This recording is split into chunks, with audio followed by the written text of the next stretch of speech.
Ku masitasiyo agera kw'icenda yo mu ntara ya Ngozi nta nima ry'igitoro baronka haraciye indwi irenga. Abanyagihugu bavuga ko ivyo bituma baja kurondera ico gitoro mu zindi ntara kugira bashobore kubandanya ibikorwa vyabo vya misi yose. Nta sitasiyo nimwe ifise igitoro, haheze indwi irenga kabisa kitaboneka.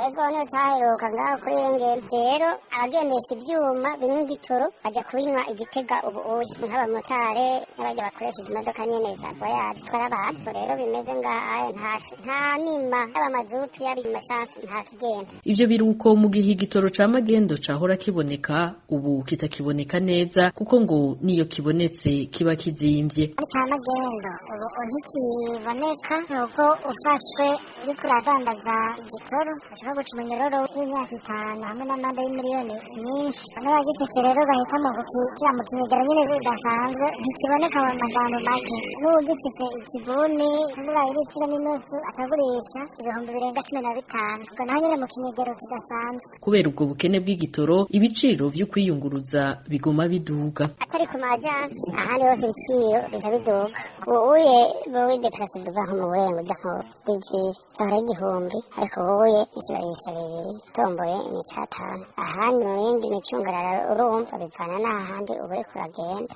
Aya maprobox yoho canke Bujumbura ubuye n'ibihumbi nka 18 ku cyoro. Taronsi ya ajansi amayasi nuko nyene ibihumbi 15 14 urumva n'ikibazo. Abanyagihugu bo muri yo ntara ya Ngozi basaba leta kubatorera umuti w'ico kibazo c'ibura ry'igitoro ngo kuko kiriko kiratuma ibikorwa vyabo vya misi yose bicumbagira.